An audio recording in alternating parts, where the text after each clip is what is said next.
How much money do you really need in life? Let's calculate that right now.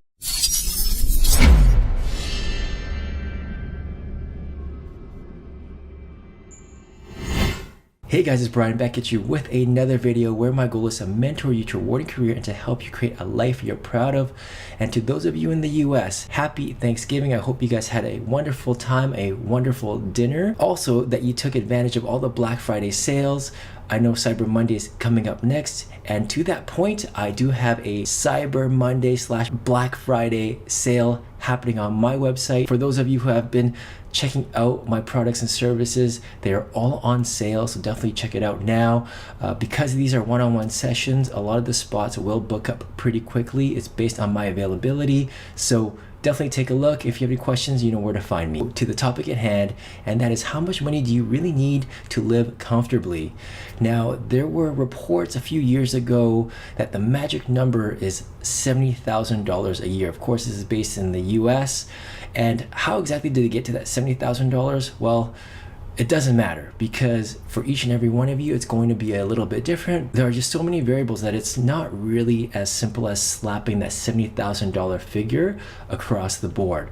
So today I want us to go through an exercise and work out how much money do you really need to live comfortably, and as a result, help steer you into the right college or career direction. All right, so the first thing we're gonna do is we're gonna build a budget. Now, if you haven't done this before, I recommend that you do build a budget just for financial health for yourself, just so you can track your spending. Now, a lot of people don't do this. People who are, entering adulthood and people who are, near retirement still don't do a budget. There's something about money that is just ugly that makes people feel very uncomfortable. But that said, you'll see how the math works out, and this is what's driving everything. It has nothing to do with our opinion, our lifestyle. It's all math. So you can't argue with it. Let's get going. So with regards to the budget, here's the breakdown. First things first is transportation. This is your gas, this is your car payments, this is perhaps your bus fare, this is your insurance, this is for your maintenance. We're just gonna slap a number of $500 a month. Next is gonna be food. That's about $300. This should be all the money you need to buy all your groceries, and it allows you to prepare all your food at home. You should also be eating fairly healthy, eating fresh fruits and vegetables. So I think $300 is a pretty decent figure every month. The next item is entertainment. This is about hanging out with your friends, right? Going out on the weekends, catching a movie, maybe grabbing a bite to eat with your friends and family. I'm gonna slap a number around $500. Now, if you think about it, that's not that much. If you divide that by, a Friday, Saturday night, that's 4 times a week. It works out to be about, $60 or so, or $60 to $70 a night. I don't think that's unreasonable, so that's how I got to the $500. The next things you're gonna need: utility, internet. I'm putting it $50 and $40. You want to insure your home in case there's a fire, an earthquake, so you definitely want to invest in insurance for that. So I'm pegging that at around $30 a month. I've also added here a gym membership. Gym membership, I'm gonna say around $50 a month. If you should be working out, you should be going to the gym, you should be taking care of yourself from a physical standpoint, so I'm throwing that in there. Finally, with rent and mortgage, right now I'm leaving it blank, but before I fill that number in, I should say that this is an estimate of the budget or the cost for someone living in the Vancouver area. These are all average numbers. You may need to tweak this for you depending on where you live, but I'm using these numbers using the example of living in Vancouver, Canada. So just keep that in mind here in terms of the prices for food or for transportation. You may be thinking that these are way too high or way too low. So you'll definitely want to do this exercise again on your own, but adjust for the living expenses, the cost of living in your area. So what are we gonna put for the rent or mortgage costs? This really depends on the area that you live in. And for Vancouver, if you were to live downtown, let's say, or somewhere in an area near transit, I'm gonna say it's about $1,500 to $1,800 for a 1-bedroom apartment in Vancouver if you're downtown. So I'm just gonna stick that in as a $1,800. So when you add all the items up, you're at about $3,300 a month. Multiply that by 12, that works out to be just under $40,000 after tax. That means your take-home pay, that means the amount on the check that you deposit into your checking account works out to be about $3,300 a month. That's the absolute minimum you're gonna need. But if you factor in the taxes you're gonna have to pay, the deductions, etc., that's your gross take-home pay. That's the amount that you negotiate with your employer. So when you guys are talking like $50,000 a year, $60,000 a year, there are deductions and taxes you have to pay, and then you get a net amount that goes into your checking account. So $39,500, once you factor in taxes and deductions, really works out to be, at least for Vancouver or BC, works out to mean that you need a gross salary of about $55,000. After the taxes, after the deductions, it works out to be about $40,000 take-home pay. But we have not factored one key thing, which is your savings, in particular your retirement. And the rule for that is you want to be saving about 15% of your gross take-home pay. So you want to use the $55,000, multiply that by 15%, and then divide that by 12 to find out how much a month you need to save. You're looking at about $700.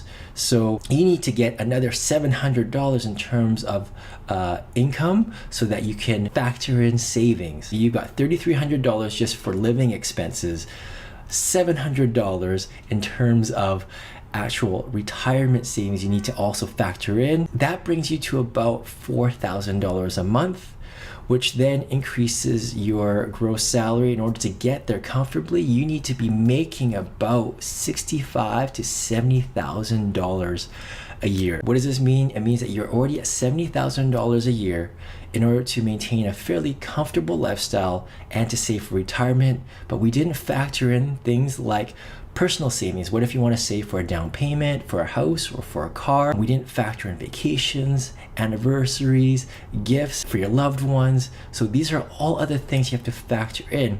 And we've only taken pretty much the bare essentials and landed at a $70,000 figure. I don't think that's enough, but you can already get a sense to live in Vancouver, how expensive it is and what kind of salary you need to have, you need to be earning on the regular so that you can actually live a comfortable lifestyle, at least as a single person. So what does that mean for you if you are in this type of situation where you need to earn $70,000 a year? Well, that means in terms of your career potential or your career direction, you need to find a job that will pay at least that much.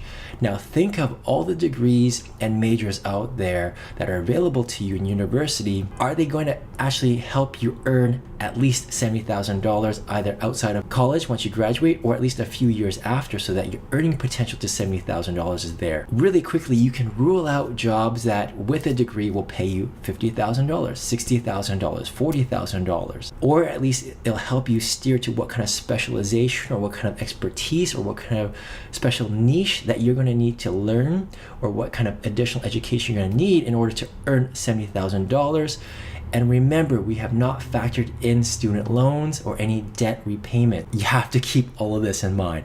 But really quickly, you can see that if you want to be a teacher, or if you want to go to drama school or learn art, or if you want to do philosophy, or if you want to go into the sciences and be a lab tech, you better be making at least $70,000 a year. And if you can't get there, or if you're seeing in your network or through your research or talking to people that are currently working in the industry that they're only making $60,000, $50,000, $40,000, you already know that those careers or that education or major isn't for you, purely based on math. So guys, you know that through my other videos, I also teach people to go after things that they enjoy doing, that they have a passion for. That is obviously key because it makes you special, it makes you an expert, it therefore increases value. But at the same time, you also have to factor in the reality of the value that you're bringing. And if you do want to take some of these majors that may pay less on the surface, you have to always figure out how you can tweak that skill set so that you can be valuable and earn more, or at least provide value to another company so they will pay you more. So it's totally cool if you want to go into art school and really satisfy that artistic bug of yours, but at the same time, keep in mind, how are you going to turn that skill set in a way that's going to actually create an income for you that's going to hit at least $70,000? How is a company or someone with money going to justify paying you this much money a year in order for you to do what you want to do or to study what you want to study? That's the big thing to keep in mind. Guys, I hope you found this video helpful. Hopefully this gives you a better idea of how to calculate how much money you need in order to live comfortably. Now, of course, it's going to be different for you depending on the area that you live in, the standard of living, the cost of living in your area, how much rent might be, how much food might be. Go through the exercise, do the exact same thing that I just did. Let me know what you find. Guys, if you have any questions, go to my website, 101mentoring.com. You can submit your questions to me that way. I'll answer it in a future video. Or if you have a question about this video in particular, you want me to clarify anything, also hit me up that way. I'll answer it in a separate email for you. Guys, thank you so much for watching, and I'll see you next time. Cheers.